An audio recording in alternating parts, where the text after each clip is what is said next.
Good evening, everybody, and welcome to this week's edition of Podcast Named Deferred. I'm your host, Seven. I've got the crew backstage with me. We've got a lot to talk about today. We're going to dive into what happened with the World Baseball Classic, break all of that down, and if we get some time, we'll start talking about the rest of spring training and what that could hold for our respective teams.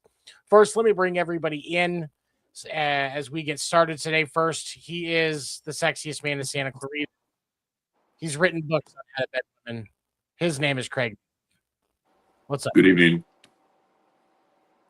Next, you've got a guy that needs to read those books on how to bet women, but we stick him anyway. No, I know you're not introducing me like that. Start over. Let's rewind this, right? This promo is not going to start off like that, sir. Man. Just like my baseball game. Just like my baseball game, I ground out at first. And finally, a man who's not allowed too close to women. It's Dan. 1979, San Francisco's most eligible bachelor, Craig Newton. Just 1979. I figured he would have been like the poster boy for 79, 80, and 82. It's kind of like was that off year, so he was in the running. Well, Fabio lived in the San Francisco area at that time, so it was. Yeah, can't beat Fabio at everything, man. Can't beat Fabio at everything. He's like moving on. Moving on. Man, we had an event-filled World Baseball Classic. We look at the semifinals. We saw the USA beat the Dominican Republic in a heavily disputed ending. And then we see the Venezuela beat Italy to go into the finals, which was last night. Venezuela beats Team USA 3-2. I was looking around Twitter last night, just kind of see what the general consensus was, because I had my feelings and I wanted to see what everybody else was saying. And I'm going to give you guys a chance to sound off as well. And somebody was criticizing Mark DeRosa and the manager of Team USA, which we're gonna spend some time breaking that down as a whole. I know we talked about it last week, but I think it bears another conversation. And this is where we're gonna kind of start off here. Is Lou Merlone? He's an announcer for the Boston Red Sox. He's a great guy, knows the game, played the game, and he said it's hard to blame Mark DeRosa when you have an all-star lineup that doesn't hit. And it's not hard to look at what happened last night with Team USA and see that pitching did its job, keeping a vaunted lineup like that to only scoring 3 runs, despite how many players they had on base, I think is pretty spectacular, in my opinion, how they did defensively. But obviously the offensive side is where we saw a lot of weak contact and a lack of results, not necessarily faulty base running, but just a lack of production on the offensive side. And he said that wasn't Mark DeRosa's fault. So we'll start with this. Craig, I'll let you take this first. We look at the loss of Team USA last night in the finals of the World Baseball Classic. Is this on Mark DeRosa or was this on the players? On the players. 100%. 100%. Ando, what do you think? I'm in agreement, man. I think the box score speaks a lot, right? They had no errors given up and they only gave up 6 hits. Yeah, I think it was execution on the offensive side of things. I think in any normal game, to give up 3 runs and still be in it in the bottom of the 8th, bottom of the 9th, I think speaks a lot volume defensively for how your team is playing. Yeah, I think this is wholeheartedly on the players. Dan, what do you think, buddy? Yeah, for sure. We're all in agreement here. I thought it was weird that DeRosa didn't start Cal Raleigh, but I don't know if that's because Raleigh's on some kind of playing restriction or something like that. But I thought that was kind of weird. That would be the only thing I would have changed in the lineup. But I mean, other than that, it's on Aaron Judge and Kyle Schwarber. 0 for 7 combined. What, 6 strikeouts? I think something like that. The middle of the lineup. I mean, yeah, they weren't putting anybody on, but Harper hits that clutch home run. Yeah, no, it's on the offense for sure. And give credit to Venezuela's pitching, obviously. But yeah, they're not that good. They're really not. I mean, that's they should be able to hit. This lineup should be able to hit those pitchers. It's not. They weren't anything crazy. So it's a bad time to have a down stretch for sure. Absolutely. I've watched a lot of Eduardo Rodriguez, obviously because he was in Boston, so I'm very familiar. And he's had flashes where he's an elite pitcher, but what the production that we got out of, just if we look at the starter for Venezuela, Eduardo Rodriguez. Sorry, I don't know why I keep saying Lopez. Eduardo Rodriguez, the starter last night for Venezuela. Eduardo Lopez sounds so southern and seductive. It's a suave type of name. Well, it's he makes you feel dangerous Pablo yet safe. Lopez, the Pablo Lopez, the coach. I get the names combined. No, that's where it throws me off. But Pablo we have elite pitching, elite looking pitching out of Eduardo Rodriguez. He's located really well, and these guys are chasing at pitches they normally wouldn't. And it becomes a downhill, it becomes an uphill battle very quickly, because on the flip side, Venezuela was doing enough to get base runners on and put enough pressure on Team USA where they were able to get just enough done. And, when we look at the production out of Venezuela, Eugenio Suarez and his luscious locks of hair that I think could be in a Venezuelan Herbal Essences commercial. Yeah. It's Eugenio. Hit it right. Yeah. Suarez. Played for the Mariners last year. If that isn't he makes you feel dangerous yet safe name. Yeah, spent some time with the Arizona Diamondbacks. So because of the fact that the wife is a D-backs fan, I watched him quite a bit. And he's not bad. I was vehemently against him coming, the prospect of him coming to the Red Sox, which I know was looked at and rumored to be a possibility at some point this offseason. Because he does. He strikes out a lot. He's not a horrible third baseman, but he's certainly not what I would consider elite. He's in the Hall of Very Good. And this is who you're getting beat by. You're getting beat by, for the most part, a bunch of the players that contributed last night for Venezuela were guys that are in the Hall of Very Good. Acuna was a non-factor last night. I was going to say, well, yeah, I guess he didn't score. He might have gotten on base once. He singled lead off the game. That's right. Yeah, he did. That was really his only contribution, was he singled to lead off the game. And that they got beat by guys that you wouldn't normally expect to get beat by. And one of the questions, something that was brought up this morning, I did Coffee and Sports for Wire to Wire. And one of the things that was brought up was Bryce Harper's lack of production throughout the Classic. Last night, he did deliver that shot in the 8th inning. That hit, that home run was standing. Outside of that, Bryce Harper was not great. And it's not like we're not going to pivot to Paul Goldschmidt, who is kind of just there as a courtesy invite. And why wasn't Nick Kurtz? Were they just not trusting the announcers to say the name correctly? Like, why wasn't Nick Kurtz? Nick Kurtz should have been the first baseman. He would have hit more consistently, and he would have played the position well. It's not to say that Bryce Harper doesn't know how to play first, but Bryce Harper's bat is very, very streaky. And so part of me wonders how much of this was certain things like that. Would switching out a piece at a position, we'll say like Nick Kurtz at first or something else, is there some other type of switch, or like you said, Cal Raleigh starting last night? Is there some other type of switch that could have been made that might have made a difference, not just last night, but for Team USA throughout the Classic? Dan, what do you think? I think at some point you have to at least try to mix the lineup up. He didn't change anything. He kept Harper in the 2 slot the whole time. Judge in the 3. I mean, that did the top of the lineup change at all? The first 4 didn't change at all. I don't think. I don't the whole think time. So. I'm not sure. I'm not sure it changed to 5. I think that at some point you have to mix it up a little bit. I would have liked to see Judge 2. I understand that you have to alternate left and right usually, but I would have liked to see a little mix up just because that offense was stagnant the whole time. I mean, what else are you gonna like you said, Nick Kurtz. I mean, I don't know about Nick Kurtz because Harper's in the 2 spot, right? So I don't know about Nick Kurtz, but like, yeah, just do something else. Cal Raleigh in the 2nd spot would have been awesome. You know what I'm saying? He's a switch hitter.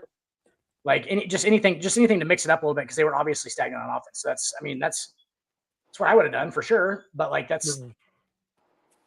Raleigh didn't even play in the game against Dominican Republic on Sunday, so he was absolutely fresh and ready to go. And he was in the dugout. It's not like Seattle had said, okay, you can't use him anymore. I brought him home. I saw in shots where they went through the dugout, he was there. Yeah. Craig, your first 5 didn't change in the last 3 games. It was Witt, Harper, Judge at 3, Schwarber at 4, and Bregman at 5. So you saw changes between 5, 6, and 9, 6, 7, 8, 9. Yeah, I think in the first or second rotation of the lineup, if you didn't see those hits, especially in a game like that, it's the championship game. What's the worst that happens? You lose. You lost anyway. I think they should have what's the word I'm looking, optimistically made changes in the lineup. I like the move that Henderson made when they brought Henderson in instead of Bregman. I think more changes like that would have benefited USA. Greg, what do you think, man? Did anybody talk to Raleigh after to find out why he wasn't playing? I haven't heard anything. No, I have not either. That's the first question I would have been asking the clubhouse in the locker room was, hey, why weren't you playing? So it's a relevant question. It's Will and for me it's Will Smith hit 231 throughout the Classic, and I will say that I'm a big Cal Raleigh fan. People will also call me a Dodger hater, so you can take this for what it's worth. I like Cal Raleigh better behind the plate and at the plate more than I like Will Smith. I'm not saying Will Smith is a bad catcher. No. I think he's done great for what the Dodgers have built there. I think he's definitely more of a defensive catcher than an offensive catcher, but he can still get back to ball sometimes. So he's a perfect person to have as a catcher that can hit in that 8 or 9 slot that's not going to feel bad about it because he knows since he's got that vaunted lineup hitting ahead of him, that's his place. Yeah. And so for me, it's shaking it up like that, having Cal Raleigh, again, having him hit at a higher spot in the lineup, maybe drop, move, have Cal Raleigh hit 3rd, have Judge hit 2nd, move Bryce Harper down to 4. Yeah, like you could have shuffled stuff around a bit for the lineup in that last game, and I think that you may have gotten some better results because there was. The other thing for me is there was no energy in that dugout. Nope. Absolutely no energy. Like Venezuela was having a good time. The DR was having a good time. Canada was having a good time. Italy was having a good time. Puerto Rico was having like everybody else. Those guys look like those guys look like they didn't really want to be there. Yeah. And I understand it can be a little daunting to be in a, in what would be considered for the purpose meaningful baseball when you're only in March and you're really just starting you're just starting your ramp up. But for me, it felt like some of those guys really were just there because of their tenure more than what they could actually contribute, like Paul Goldschmidt. Yeah. And there were better choices. Like Gunnar Henderson was brought in to sit there and learn. Like that was his primary thing. And he ended up making a splash in the Classic. But just like when Bobby Witt was brought in for the last one, he knew going in he probably wasn't going to see a lot of playing time, and he didn't. But he was there to learn from the guys like Judge and all of those others that were there, that were there to start, be an everyday starter during the tournament. And but if you bring in a young guy, we'll say Nick Kurtz at first, or some other position where you're not just sitting on experience for some of these spots, then maybe you get a different result. I think Gunnar Henderson should have probably come in for Bregman more than he did. Yeah. I'm not just saying this because I'm mad at Bregman for leaving for the Cubs because he got a stupid good money. Like I respect that. Get your paper, bro. I'm saying this because Gunnar Henderson hit 400 during the Classic. Having that consistently would have been huge. Now, does he hit 400? Probably not. Maybe it's like 280. But Bregman hit 230. Yep. 231. So there are some definite question marks. But now let's pivot to Bregman hit 143. Oh, I'm sorry, 143. Excuse me. I was giving him too much credit. It was Will Smith that hit 231. I'm sorry. Yep. Bryce Harper hit 214. Judge hit 222. 222. Yep. Turang was the best hitter. I mean, take away Henderson and his 400. Turang was the best batter that actually played in the Team USA game against Venezuela at 364. And he was Bryce Turang was consistent, and he didn't get to start last night. Buxton did. Byron Buxton got owned. Yeah. Pete Crow Armstrong. Well, no, because it shows Turang played second base and Buxton was at center field. You're right. Because Buxton got replaced for Crow Armstrong. Yeah, that's PCA should have started last night too. Yeah. Absolutely. PCA is one of the best hitting outfielders in baseball right now. I know we said that this was on the players, but as much as we're talking about the rotation and how the rotation should have changed, I can see why people are saying that DeRosa should have been to blame. DeRosa's not completely not to blame. But yeah. Yeah, at the same time, if you're told you need to play, like Will Smith, Buxton, Bregman, show up and play. Like, yeah, for sure. You're there. Let's not act like this roster is not good enough to win the World Baseball Classic because it was. It should have. And they could have, like, down 2-0 in the bottom of the 8th before Harper hit that home run. I mean, I think everybody agrees that there was no life on that USA. There was no life in that USA dugout. Even after they hit that home run, it was still kind of like a.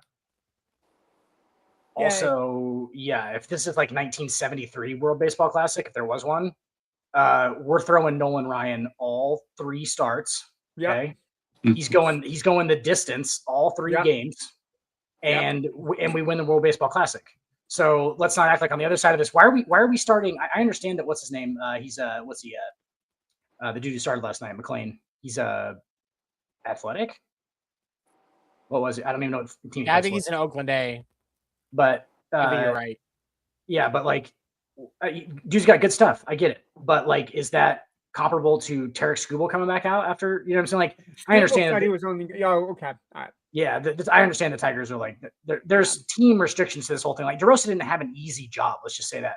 Like DeRosa's job was not easy by any stretch of the imagination because of all these different things pulling at, teams pulling at him to tell him to sit these guys and all that stuff. Like DeRosa's job was hard, but like ultimately you just got to hit the fucking ball. I mean, But honestly, that's the problem, I think, with the World Baseball Classic is you have to play it at the beginning of the season because, I mean, you're not going to play it October, November, December because that's when you got the World Series. So really the only timeline that you got to put it in is at the beginning of the season. But who is going to keep their body physically in shape for the whole season? You want to have that time to calm down. So they're all fucking professionals, so they should be keeping their bodies physically and fair. you know what I'm saying, like all year round. It's a longer question of, gee, do I get into shape, 4 months into for spring training? No, they're in shape year round. Otherwise, they lose their job. Yeah, everybody's in shape year round. Unless you're crazy talented, like CC Sabathia, or if you're like Vlad Guerrero Jr., you can just be kind of fat and like you can get by with talent. But like that's very, very rare. Like that's not a thing that. But let's not pretend that it wouldn't be a bad thing if the season took a break for 3 or 4 weeks during the middle of the season, and let's say July, and we did the World Baseball Classic then. We don't need 162 games in Major League Baseball in the season. If we had a season where it was 140, the world would be fine. I would agree. And just like they're going to have to do it for the Olympics in a few years, in 2028, that's going to happen during the season. So they're not going to have a choice. So for me, it's like there's no reason we can't take that break. But I want to talk about this next. So now that we look at the way things happen with the Classic, the final, the series as a whole, and we talk about Mark DeRosa specifically. Last week we talked about, there was a lot of criticism, and rightfully so, on how DeRosa was handling the lineup and the game-to-game operations, how he was handling the media and stuff like that, which that surprised me because he's also a part of the media. Like he does stuff for MLB Network all the time. Yep. And so my question is the criticism of DeRosa throughout the entire tournament. And I'll actually let you have this one first, Ando. Is the criticism of Mark DeRosa throughout the entire tournament warranted now that we've seen how things played out? Is this his first World Baseball Classic he managed? Yes. And he's not like an all-time coach because he's in the broadcast booth, right? Calling games and whatnot. No, he's not. He's an analyst for MLB Network. Yeah, then I'm not play, but he's not. Yeah, he's not. But playing and coaching are two different things. I mean, obviously, that old time saying is those who can't do teach. He did it, so I don't know if him coaching was the best idea. But that being said, for this being his first baseball classic that he managed, and you only lose by 1 run in the World Baseball Classic Championship, you could have gone out in worse ways. I don't know if he warrants all the hate. I mean, there's some that definitely goes his way, but for a guy who never coached baseball, going up against so-called best in the world, if there's some hate thrown my way, so be it. So. DeRosa does manage though. Does he? Doesn't he? I thought he was an analyst. No, he's just an analyst. Mark DeRosa doesn't manage. Okay, that's weird as fuck. Yeah. So Dan, what do you think, man? Yeah. I mean, this is the Mark DeRosa question, correct? Yeah. Sorry. Yeah. No, I think it's weird that I thought he was a manager at some point already, but that's kind of weird. Do you know who really would have helped with Byron Buxton in center to replace him? Would have been the giant Jew Harrison Bader, who would have been. He played for Israel. Israel, yeah, the giant Jew. Yes. Yeah, no, that would help out. No, yeah, DeRosa's a weird decision. I mean, it had to have something to do with him being able to be like he could talk to like all the managers. Do you know what I'm saying? Like, I feel like it's like if you would have had a guy who managed an actual team, he's not going to be talking to these managers and stuff about like inside stuff, like, oh, how much we like to sit Scooble and all this stuff. Do you know what I'm saying? Like, so it probably had something to do with him being an analyst. Am I wrong on that? Like, that would be because then he would be able to go between the teams and like, because they had the franchises actually had to be contacting him the whole time too about like who's playing, like who they want to play. Like if they don't want Scuba to pitch that many innings or whatever, you know what I'm saying? Yeah. was Like probably there was part of the reason. restrictions for especially the pitchers. He had restrictions from those teams on what the pitchers could do. Right. And think about like if DeRosa's a manager at any point, like if he's going to be a manager in the future, if he's already had done it, then that kind of is like a conflict of interest type thing. You know what I'm saying? Like just because they would have to let some of their strategy in, and those guys those guys in the front offices are weird about that kind of shit. So like they probably wouldn't have wanted to communicate with him if he's a manager in Major League Baseball, correct? And that's fair. And like one of the things that was like, if they were to have done like a retired manager, like let's say Joe Torre, as an example, do you think that you're going to have Alex Cora talking with Joe Torre about how often Roman Anthony can get used, and Joe Torre is going to have any kind of semblance of, giving a single flying fuck what Alex Cora has to say, because he's Joe fucking Torre. He's going to do what he wants with the players he's got. And I think that I think there's some truth in that. I could see that. Craig, what do you think, man? Hold on, Craig. Before you start, I did do a little digging. This is actually Mark DeRosa's second World Baseball Classic. They did announce in January of 2023 that DeRosa was going to be the manager of the 2023 World Baseball Classic team. And that was the team that lost to Japan. What was it? 7-2? No, 3-2. 3-2. So yeah, so this is his second appearance. So knowing that, yeah, I'm going to say he deserves a little bit more of the blame since he's been there before. So anyway, Craig, what were you going to say? The players bear the responsibility. DeRosa only puts the lineup out there. I want to know why Kyle Raleigh wasn't playing. That's responsibility of DeRosa to answer for that one. Why he hasn't answered for that? Why Kyle Raleigh hasn't said anything? I'm really surprised, because that was a glaring omission in last night's lineup. I mean, just I don't know. I mean, but no, I don't blame DeRosa for the loss. It's the players.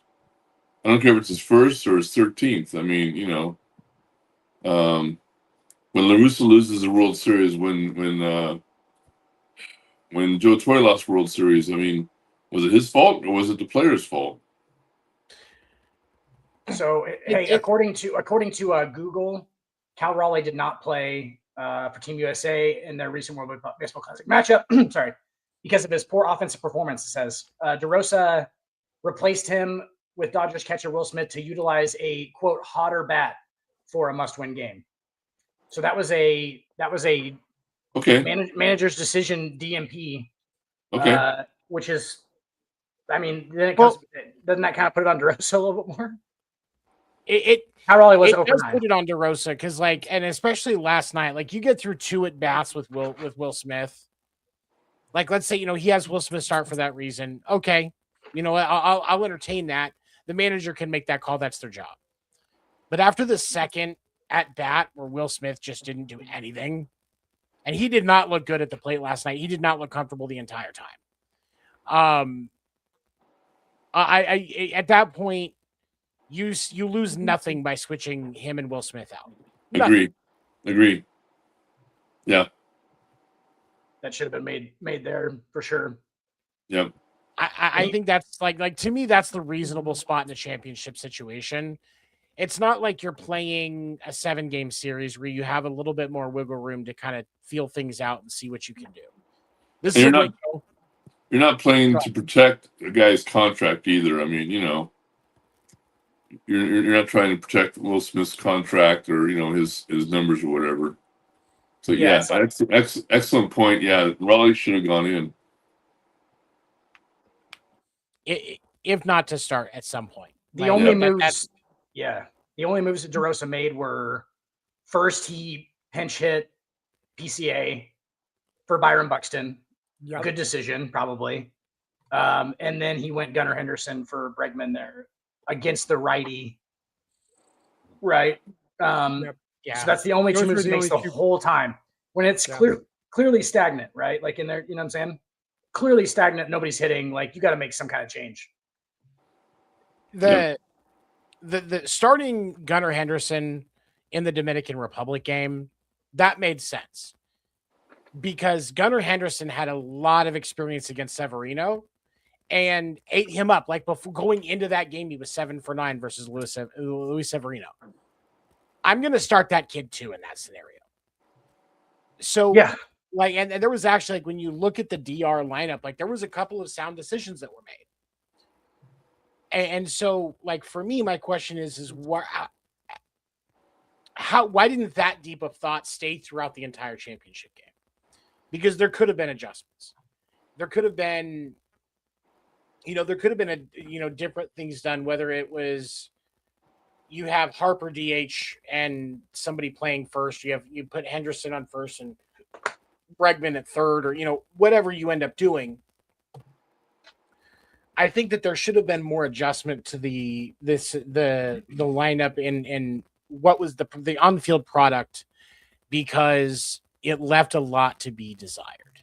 Yeah. And Judge hitting 222, I get that it's the spring and he hasn't ramped up yet, but there's no reason for that. I'm sorry. He's usually ready to go pretty much from the start.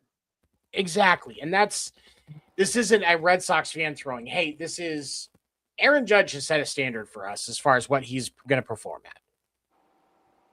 You can expect that Aaron Judge is going to be a north of 280 hitter that is going to do a lot of striking out, but he's also going to do a lot of hitting gap to gap and hitting the long ball. You're going to get a lot of that from Aaron Judge. And that's probably the nicest thing I'll ever say about that tall fucker. Tall redwood. But man, he really fell apart, especially in the last couple of games of the Classic. Yeah, there's that meme that's like Aaron Judge is simultaneously the best right-handed hitter in the world and the guy I least want up at the plate in the big moment. So here's the thing. I still feel like that. I'm a New York Yankees fan, and I still feel like that. And only over the last couple of years has Aaron Judge proved to me time and time again, when I do have that feeling, that I'm wrong. He really does. He's clutch as fuck, dude. And like the thing is, like, obviously it's baseball. So like 1 out of 3 times, or like 2 out of 3 times, this motherfucker's failing. Like there's no, you know what I'm saying? Like there's like he's gonna strike out like 2 out of 3 times. He's gonna fail. So like that's probably why that feeling comes up. It's like, oh, he's not clutch. It's like, yeah, he goes a whole game and strikes out 3 times, goes 0 for 4. That's not clutch at all. Like obviously during one of those hits, one of those at bats, you probably need to get a hit, and like a home run would be nice. But like, but he has proven to me time and time again that he is clutch, and like he does. It seems like he falls apart sometimes though. Because I think it's a lot about that bias. That like 2 out of 3 times he's gonna fail. So like there's right. But he does deliver time and time again. He's clutch. He wins games. He won a lot of games. You can look at the go ahead home runs and RBIs numbers for the last like three seasons. Aaron Judge is at the top of the list, and hitting with runners in scoring position. He's always over 400 and shit. Like the guy's a beast in the clutch, but like it just seems like he's not there a lot. The last couple of games, yeah, he clearly was not there. I mean, that's The issue that I would have with that, though, is judging by the roster that the U.S. went into it, they only had 4 outfielders, and they technically used the 4th one when they brought in PCA. So there was no depth in the outfield. Like, who do you replace Judge with? You're not going to put Brad. You don't replace Judge. That's the thing. You don't replace Judge. Like you don't. No, you don't replace Judge. You sit him right in the 3 spot because he is the best right-handed hitter in the world right now. That's not even. I don't think that's even arguable at this point. But like, so he's the best, one of the best right-handed hitters in the history of Major League Baseball at this point. But like, but yeah, you have to sit him right there. And if he fails, he fails. And that's probably why, like, Ando, thank you for bringing that up, because like that's probably another reason why we do think Aaron Judge a lot, is because you can't not, like, you're not pinch hitting Aaron Judge in the bottom of the 8th, bottom of the 9th. You know what I'm saying? Like he's gonna be there, and if he fails, he fails in front of everybody. It'd be like comparing like that to Lamar Jackson and Josh Allen. You're going to put him in the 4th quarter, whether he fails or not. You're exactly. Not him out. Yes, exactly. You're not going to sub him. You're not going to sub in you're not going to sub in the backup.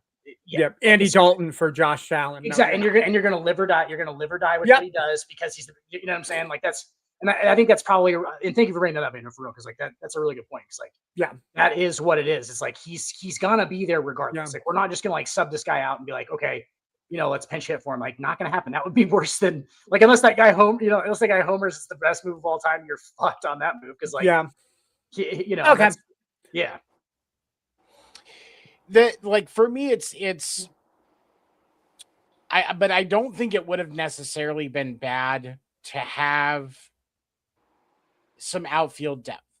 And sure. I'm not saying, I'm not saying that you're definitely replacing Judge, but like if you did have like, let's say, don't get me wrong, Clayton Kershaw is great, but you have a roster spot for Clayton Kershaw and he's not going to play. Take him out and put in another position player. I don't think can you do that? No. Well, I mean, it depends on roster limits and what they had. Because like typically, like you'll have with roster limits, it'll be like you can only have a certain number of pitchers and you can only have a certain number of like position and hitter type players to equal that 26-man roster. Well, but according to the roster that I got, they had 30 active players, 16 pitchers, and 14 position players is what they brought to the Classic. Okay, so there definitely should have been more depth used, and I come back to why was Paul Goldschmidt on the roster?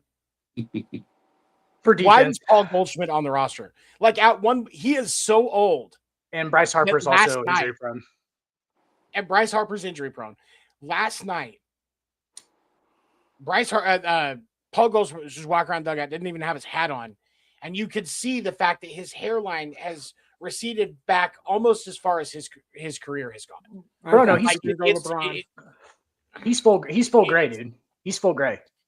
It's like for me to look at this, like, how were there not some other younger guys that were called? Like, I think calling Roman Anthony after Corbin Carroll went down was a good choice, but Roman Anthony should have been on the roster anyway.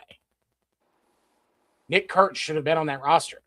There's guys that got the position that I don't know that they got the nod for Team USA that I don't know should have. Not because they're not good players, but because their game is not good for this competition in a lot of one-game scenarios. Well, Paul Goldschmidt's clearly past his prime.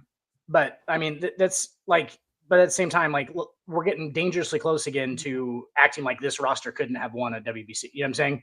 Well, they absolutely should have. Yeah. And you should have. They should have. But I also think that there are things with this roster that could have been done better where the liabilities wouldn't have been so exposed. True. Which again comes back to blaming Mark DeRosa. We're splitting hairs. Wouldn't DeRosa be able to like say which players he wanted and which ones he didn't? To a point. I was going to say to an extent he has to. To a point, but a lot of that comes down to, and I can't remember who it was that's the GM for Team USA, but when you have certain guys that aren't even getting a call and getting the opportunity, like Harrison Bader not getting a call, he went to Israel. He went to Team Israel. That makes sense. I support that. But, why wasn't Nick Kurtz considered? Why did it take Corbin Carroll breaking his hand and having to get surgery on his hamate bone for them to call Roman Anthony? I'm not. So according to Google, the 2026 World Baseball Classic Team USA roster was put together by USA Baseball's general manager Michael Hill and Team USA manager Mark DeRosa, with input from the entire USA Baseball delegation. According to the USA Baseball, Hill and DeRosa, along with executive director / CEO Paul Seiler, worked diligently and tirelessly to assemble the best possible team to represent the U.S. in the tournament. That's coming from USA Baseball Today. Not tirelessly enough. Sorry. Nope. That's where I take issue with it, with the entire Classic, is there were choices that were made that made no sense to me. And like, it's nice to give Kershaw a slot, but you can't tell me that there weren't other pitchers outside of Kershaw that could have been in that position so that they had extra arms. Garrett Whitlock threw for the third time in 5 days last night. If Miller had thrown last night, the closer, if he had thrown last night, that would have been the third time in 5 days. That doesn't really happen in the majors all that often during the season. So why are we putting these pitchers through that during the spring? There should have been more choices, because when it comes to U.S. pitching, there are a lot of options. Like that part I will definitely stand on, because there are so many choices. Like, you can't tell me, like, I understand, like, we'll use Sonny Gray for the Red Sox example, just because this is a random thought I had. I'm not going to say that Sonny Gray is an elite top 5 pitcher in Major League Baseball. No. But Sonny Gray being on that team would have contributed more than Clayton Kershaw did. Yep. 100%. Like, and that's honestly just because, like, how low Sonny Gray truly is on the totem pole of U.S. pitching. He would have contributed more than Clayton Kershaw did. And that's honestly where I take issue, is while this roster absolutely could have won the Classic and should have, especially once they passed the Dominican Republic, which I think had the best lineup in the Classic. 16 All-Stars. Yeah. Like, that's just insane. Yeah. But to not put the actual best US born lineup on the field, that's where I take issue, because there were better choices. Yeah. Well And said. you can't tell me that the A's said no to Nick Kurtz, or the Brewers said no to Caleb Durbin, or the Red Sox said no to Caleb Durbin. They said yes to 6, 7 other players. The Red Sox had players in 3 of the final 4 teams in the Classic. But you're not going to give them Durbin? Like, it's I've got so many question marks about that. That's the part that who are the other options, as far as, like, I guess I'm not as privy to which guys are American as is actually true. Like, what other American guys were there to, like, choose from, I guess. You know what I'm saying? Like, I don't know, like, who wasn't, like, it's hard for me to decipher, like, who wasn't used in the World Baseball Classic, like, good players that should have been, like Kyle Tucker. Like, what was Kyle Tucker at? Well, I mean, you want to look at Kyle Tucker, Matt Olson, Pete Alonso. Yeah. That's crazy. Evan, I mean, I would have taken Matt Olson over Harper. Ooh, I don't know about that. No, later. Yeah, I don't know about that. I like Bryce Harper a lot. Like, I think Bryce Harper is a really, really professional hitter. Like, of the same caliber in his prime, probably as Juan Soto is, like, right now, I'd say. Is that fair? But Matt Olson hit 272 last year. He had 29 home runs. Like, it's not like he's not a bad performing player. He's great at the bag. Defensively, he's great. He'll get those picks that you need. That's a good point. And he was a 272 hitter. Like, I'm not, and again, I'm not saying, and I'm not even saying that Matt Olson is just as a whole, over careers, a better first baseman than Harper.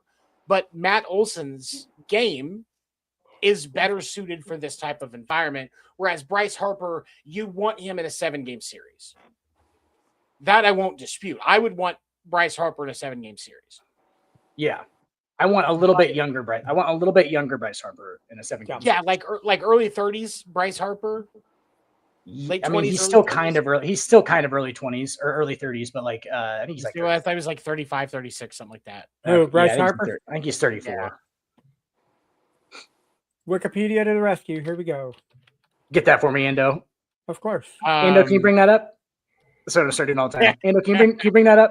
Endo, Working on it. Okay, I'm sorry. No, he's 33. He's 33. Okay, I said 34. Yeah. So we'll say late 20s Bryce Harper. Late For sure. late 20s Bryce Harper. Like I I want think a little bit more 2019 Washington Nationals NL MVP Bryce Harper, like 331, Yep. Yeah. 38 Yeah. homers. Just and his on base percentage is like contact on the 450. consistent contact. Just but that's not who Bryce Harper is now.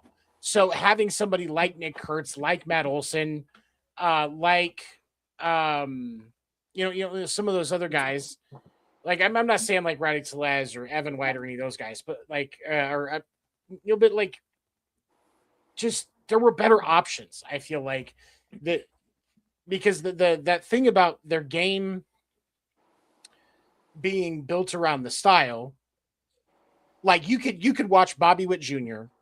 in the Classic and know that if the Royals get to the playoffs, every Royals playoff game is going to be electric because of how Bobby Witt performs in meaningful baseball. Like you just know that. And you knew going in that Salvi was going to do great as the catcher for Venezuela because Salvi does well in high risk, high pressure situations. Bryce Harper doesn't always do that. Nope. He can. I'm not going to deny that. I'm not shitting on the Phillies here. But he doesn't always. Matt Olson's a consistent performer at the back. Day in, day out. You know he's going to go 1 for 3 with a walk. Bro, it's so on the sees cusp. the ball well. It's so on the cusp, though, with Bryce Harper because you don't know. I mean, is he prime Bryce Harper like 2019 that we're talking about? No, obviously not. Like he's had a lot of injuries. There's a lot of miles on the. Like I understand. Like he came in when he was 19 years old, so like he's been around for a second. You know what I'm saying? Like so he's like I get it. There's some miles but he's still so on the cusp of being like, dude, he's still one of the best. What 8 to 10 left-handed hitters in baseball? 7, 8, 10 for sure. Yes, when he's on, but he has a very streaky bat. Competition like this, you can't have, at least now. His game now is a lot more streaky at the plate than it used to be. You can't have a streaky player as your linchpin at a position in a tournament like this. This is tournament ball. It's not 162. Right. But he's been good. I mean, he's been good in the playoffs though too. This is where somebody like Matt Olson comes in. This is where somebody like Nick Kurtz pulls in. And I even think Nick Kurtz might even be a slightly better because you think about the fact that he is quite a bit younger than these guys, he is more close in memory to playing tournament ball when he was in high school. And at least let him get that experience because he's younger. Ando, can you bring this up for me? Can you bring up Bryce Harper's playoff batting average and just look up Bryce Harper's playoff statistics? Because I'm pretty sure Bryce Harper is pretty fucking nails in the playoffs. Unless it's just that Philly atmosphere and stuff that makes it seem like it's like way more intense. Because like, you know what I'm saying? It's like that. There's nothing better than a Phillies home game in October. I'm not gonna lie. Like, come on now. Like those people are crazy. 274. 274 in the postseason. Okay. That's not bad. 274 batting average. He's played 57 games with 208 at bats, 57 hits, 42 runs, 17 home runs, and 34 RBIs. Okay. So on base percentage is 390, slugging percentage is 596. That's really and his OPS is .986. Jesus. Yeah, that's almost 1,000 OPS. That's pretty good. Well, but look at this piece though. So in the 2025 postseason, Bryce Harper hit 200. So that was recent. Yeah. That's 6 months ago. That's how we finished the season. But of course, the 3 years before that, it was 333, 286, 349. So, and then before that, 211, 235. Like he's had some stellar seasons in the postseason. But you know, in a game where a lot of things can come down to what have you done for me lately, he kind of fell short there. Right. He doesn't have the. Yeah, it's. They're just, to me, there's a lot of question marks there. And I think that you could do that with a few different positions. Like Bryce Terang was lights out for the most part. I'm not going to knock him at all. When we look at when we look at short, Bobby Witt Jr. was electric through the entire postseason. Yeah. But was it really Bregman or Gunnar Henderson? Like, I personally, I would go Gunnar Henderson. But Bregman's just coming off of an injury. He didn't really finish strong that well in Boston last year. Like, he was kind of, once he came off, like he was okay, but I don't think he even hit north of 250 after his injury. So after he came back from his injury. So how could there not have been another option for third? Do you think this was just a case of like us being a little bit nostalgic too with that roster? Like just being like, oh, well, these names, like, holy shit with these names. You know what I'm saying? Like these names, like maybe they're not in their prime, but like with like this lineup, like obviously Bobby Witt, prime. Okay. Aaron Judge, prime. Bryce Harper, like we said, probably not. A little bit Probably past prime. Past it. Probably Bregman's probably a little bit prime. past it. Like Bregman's a savage still. Like but it's like those names, like obviously it's prestigious. You know, it's like Kyle Schwarber, like probably still a little bit in his prime. But like getting in by name instead of what have you done? Yes, because like we wanted this lineup to just be like we wanted this lineup to be like, oh, look at our pretty BMW from 2021. Like if it's 2021, like that's a pretty BMW. You know what I'm saying? Like it's not, but like that's just kind of like it was like our all-star roster. Like we threw out the dream team. Yep. I do want to object to Schwarber for a second, and I want to get your guys' take on this because I was talking about this with somebody this morning. I'm not going to hate on Schwarber in general. I know he hit 320 through the Classic. I acknowledge that. But to me, doesn't it make more sense to not bring in somebody to just be a DH? Because you understand that with the top tier talent that you have access to, these aren't just the best defensive players in their position. They're also usually, these are guys that are Gold Gloves and Silver Sluggers at their positions. So why are we not utilizing that and packing the roster a little bit more on the defense side and allowing that DH to be a rotational thing? Hey, Seattle doesn't want Kyle Raleigh to play every game as a catcher. Okay. DH. Switch hitting DH, that could do some damage. Yeah. Chicago doesn't want PCA at risk of injury, so he's got to have a couple of games off in there. Okay. Well, we're not bringing in a DH, so we can have Roman Anthony sitting on the bench as well, and these guys can all kind of platoon that different thing. And I think that opens it up a little bit more on your lineup. Who's feeling the best, whose teams aren't going to be bitching on my phone later, and you can kind of build it around that. So while I'm not knocking Schwarber, and he did well in the Classic, would something like that, where we're not focusing on actually having a DH, we're just using that DH slot to put one of our other top tier hitters on, would something like that have helped things a little bit in this scenario?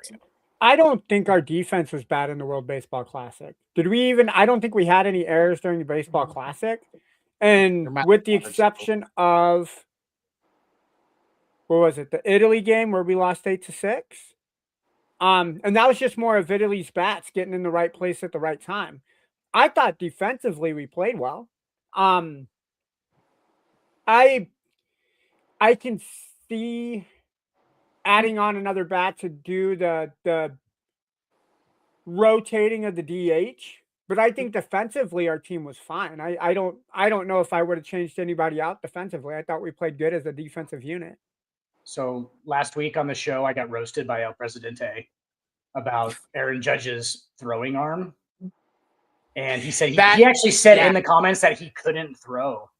And like, Aaron Judge just promptly with 2 dimes to third base. Yeah. Like it looks like he is throwing a fucking posy ball, like a little like training ball. Like it's hilarious. Like and everything's just like perfect for him. Like he's like never in a hurry. It's just like, all right, I got a catapult, so I'm just gonna fucking catapult this thing over there. Like it's a fucking trebuchet. But like, oh yeah, Ando, I didn't want to burst your bubble either though. Cal Raleigh So I have some Cal Raleigh rookie cards, and Yeah. Ando, Bud, he was juicing. Yeah. The 2021 Cal Raleigh is fat, dude. He's pudgy. He's probably a little bit out of shape. Tough as Okay. nails. I love the guy. Okay. Can definitely hit a baseball. He's a switch hitter. But I mean, he just started juicing. Have you seen him? He looks great. Like the big dumper, I get it. That ass is like you could bounce a quarter off that thing. Yeah. Like it is like he has got some horse haunches on him, dude. Like I feel like if you get too close to Cal Raleigh, it's like a horse, like like when He'll a horse just like, back does like kick the you? nerve. Well, it does like the nerve thing, like Yeah. like kind of like like shakes through the muscle. Like that's what it looks like when you walk next to Cal Raleigh. It's just like one of those things. Yeah, there's just veins sticking out of him and stuff. Yeah. His Like- veins have veins. There's like muscles that you didn't know were in your leg that you can Yep. just see. And Yeah. And the reason he gets away with it and Jackson Profar doesn't is because he's actually good at what he does. Yeah. Or because he's white. Maybe. Oh. Um, Well, I guess Sosa got away with it. Sosa So- wants to be white now. as we look towards, so the next time we'll see Team USA baseball is going to be in the Olympics in 2028 in LA. Does Mark DeRosa get the chance to manage the team for the Olympics? Dan, I'll start with you. Probably shouldn't, but like they'll probably let him. I mean, he got to a championship game. He Twice. did like in the DR game, like you said, like he made some good moves. Like, yeah, I got there twice and he lost twice. I mean, yeah, they're probably gonna give him a shot just for those runs alone. I mean, you make it to the title game, it's like we're right there. Like, can DeRosa get over the hump? That'll be some fucking story they'll throw out there. Like, can DeRosa get over the hump at the Olympics? And yeah, he'll probably be the manager. Good for him. Craig, what do you think? DeRosa sounds Italian. By the way. I think it's a long ways off, and somebody else is going to come to the forefront and catch the eye of Major League Baseball and the organizations. And He'll we'll be off that the new San position. Francisco Giant manager. He'll No. coach the Olympics. No, No. They won't use a Major League Baseball coach for. How about the Savannah Bananas? I like Savannah Paul Bananas Goldschmidt. manager. That would be cool. I like Paul Goldschmidt. Just silverback. Hey, Eric Hosmer? That's a good Eric one.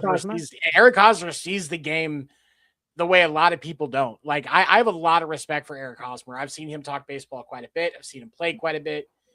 I think if you were going to use a former player and not use a retired manager, somebody that's younger like him, that's going to know some of these guys on a bit more of a level and understand the modern game a little bit better than say like DeRosa or even Joe Torre. Lou Piniella. Or Lou Piniella, yeah. Let's bring Lou Piniella back. I have a name. Oh, yeah? Eric Burns. I would support that. Yeah. He'd be very entertaining. Very His press interesting. conferences would be epic. I got one. Craig Newton. Yeah. Hey, if it's Eric Hosmer or Craig Newton, but for real, No, Eric Burns. No, I know. But I would say Eric Hosmer from Tony. Kansas City But like, fan? yeah, like, but it's got to be like bearded silverback, just a little bit of silver in the beard with Eric Yeah. Hosmer. Okay, and it's just got to be luscious and well trimmed, right? But like him, just lefty playing first base in 2014. That kind of. What you're saying? We need like a Chuck Daly manager is what we need, right? The big golfer Daly, Chuck Daly, John Daly. John Daly. Daly. There we go. Yep. Yeah. We need a Craig Newton. Yes. No. Craig Sexual- Newton with a sexual John white Daly chocolate. beard. Let's do No. that. Sexual white chocolate. God.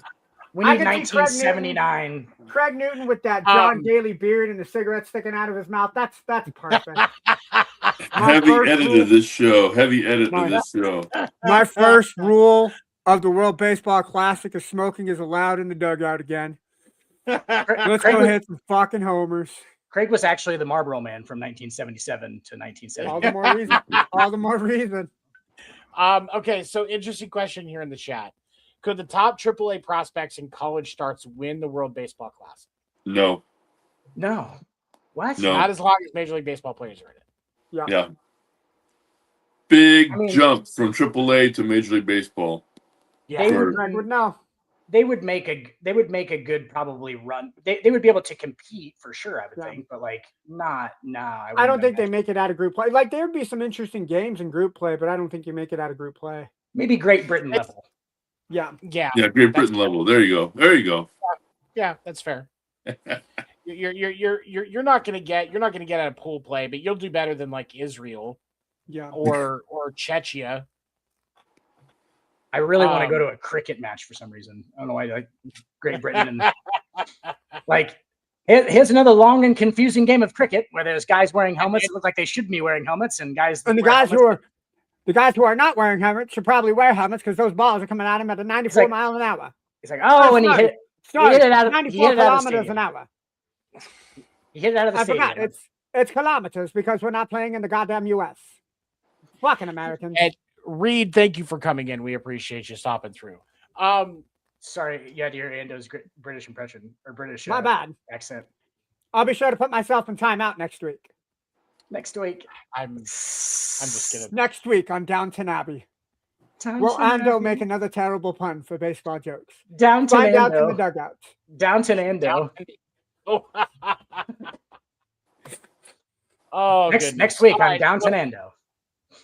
We'll close with this. Shohei pitched today in spring training, struck out 4, hit 99 miles an hour with his fastball. Is this a sign of things to come with Shohei this season? Craig, I'll let you have this one first. Yes. Yes. Yeah. It's the best answer ever. Yeah, he's fucking good. Yeah, he's gonna pitch. Yeah, he's good. Dan, what do you think, buddy? Yeah, I mean, like, do we need to get into his back? Like that little, there's like a little latch thing in Shohei's back that like opens up, and you just go in there, and there's like little wires. It's like a wires. It looks like a fucking inside of like a sci-fi movie robot, and you just like they just mix some stuff around, and like then they charge him. Yeah, every night, his girlfriend like does like she like unlocks the little back thing and then like charges him up. He just stands there, like that's how he sleeps. He just stands, or she'll like lay him down next to her sometimes and stuff. But like other than that, he doesn't actually sleep. He's just being recharged. Like he's just probably just sitting there thinking, like he's watching game film while she's sleeping the whole time. He's just like fucking. It's like, oh, I'm gonna break down the fucking. He's got like fucking 4 different like screens in his head. There's like a whole thing going on there. Like they upload new updates into him every day, and it's a whole thing. And for some reason, the only thing they can't figure out about the robot is that's a gambling problem. So they didn't know. No. The manager controlling the robot has a gambling problem. Oh no, it's never Shohei. been officially confirmed that Shohei's done it. Oh, Ando, it's Shohei, and it's a weird glitch, like where like they can't stop him because he can just be on the internet at all times because he's a robot. Yeah. So like he can just make bets he's just constantly making bets. And he's in the batter's box getting ready to hit, and somebody goes, "Shohei just put down $4,000 that this next shot is going to be a home run."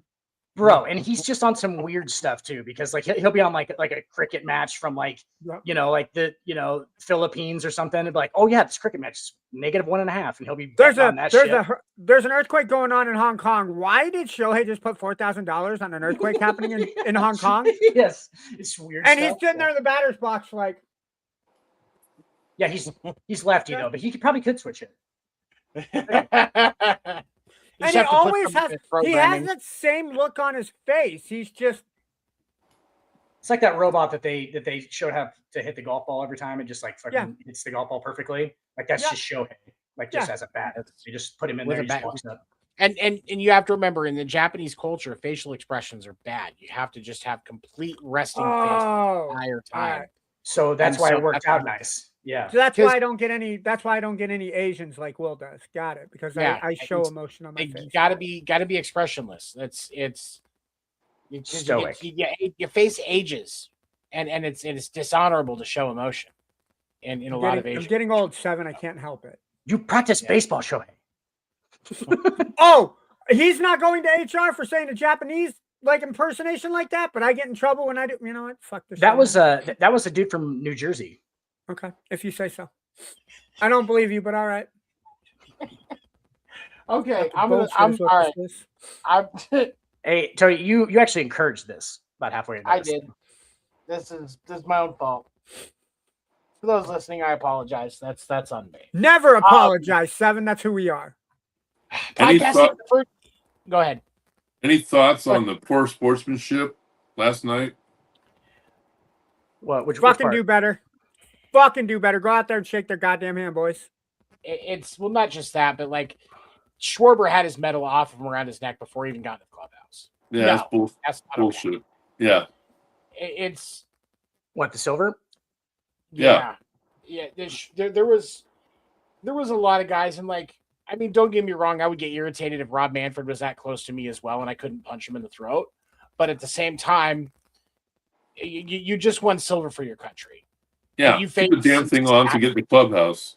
Like, get to where the cameras aren't on, and then you can be mad. Yeah. You get that 5-10 minutes before they're going to come in. And especially with the fact that the championship ceremony is happening out there, you're not going to get a lot of attention right off anyway. Yeah. You've got that 5 minutes to take the damn thing off, scream, get your frustrations out, and then be in a position to speak to the media when they come in after that allotted time. Like, that was a bad look for me. I agree with that. That was Bush all the way. You know who handled it probably fantastically? Aaron Judge. I don't even need to see it. And I know Aaron Judge probably That's stood there because with he his knows medal how on. to lose. Yeah. And he was He's like, so used to finishing "Oh, in second place, bro. count it. Count it." No, I get it. Yeah, No, for real though. He's used to being always a bridesmaid, never a bride. That's Aaron Judge. That's Aaron Judge. He could be the perfect 100, but that's why he's 99, because he doesn't have that ring yet. What, on 2K? No, on his jersey, he's number 99. He'd be number 0, but he doesn't have that ring yet to make it a solid 100. Yeah, you can't wear 0 in New York, but yes. He would. He'd find a way. No, it's retired. You can't wear 0 in New York. Fuck. What about 00? Can you wear 00? No, it's not a thing. I think you You can. can't wear double. You can't wear 00 in Major League Baseball. Oh. Yeah, I was gonna say I don't think. Fuck it, I'd wear 69 then. Hell yeah. Nice. You can't wear 1 through what, 10? I think 1 through 9 is definitely retired for the Yankees. Yeah, I think it's 1 through 10 actually. 10, 11. And there's like, I think I have like 6. What, it was like 26 numbers that are retired for the Yankees. It's a lot. Yeah. Yeah. I Yes, did. yeah, all the single digits. Yeah. But I we'll go and wrap things up before it gets too far off the rails. I want to thank these guys for showing up and talking some baseball with me tonight. That's right, Reed. 69 is banned in the NBA. Nice. Yes. That's not a surprise. The show is on Spotify. If you go to Spotify and search podcast name Deferred, you will find the show. I upload the show every evening after we wrap it up. So it's usually available by the next morning. You know, it can take a few hours to get through all of Spotify stuff to go on. But we'll be back here next Wednesday. You can catch Dan, Ando, and myself Monday night on the Sports Report podcast. And then we'll be back here next week, 10 p.m. Eastern. Please join us. Make sure to support Wire to Wire Sports Network. They do a lot of great things for us. We appreciate them allowing us to be a partner of them. Peter Gammons, MVP. I don't get it. You mean me? He said Peter Gammons should coach WBC. Oh, yes. Gotcha. Oh, no, Craig is MVP. Absolutely. Craig MVP. Put up there. Yep. Yeah, Craig is the MVP. Yeah. MVP. Yeah, Peter Gammons is a sports writer. So he was a writer for the Red Sox, if I recall correctly. Yes. Thanks, Reed. Thanks, Reed. But yes, thank you all so much for coming out. Make sure to support the Wide Wire Sports Network. Shows every morning and evening hosted by individuals that love to share their knowledge with you and interact with you in the chat, hear your comments, and talk about the amazing world of sports that we are so fortunate to be a part of. As we close out, I'm going to show a quick video that showcases all of the amazing shows that Wide Wire Sports has to offer. So please take a look and look up those shows that you're interested in. And thank you all for coming out. We appreciate you. I liked it better when we could talk over the outro music. There wasn't this corporate, this fucking corporate way that we have went, guys. I need to talk to you guys after this is over about the Shut up and listen to the outro, Dan. of this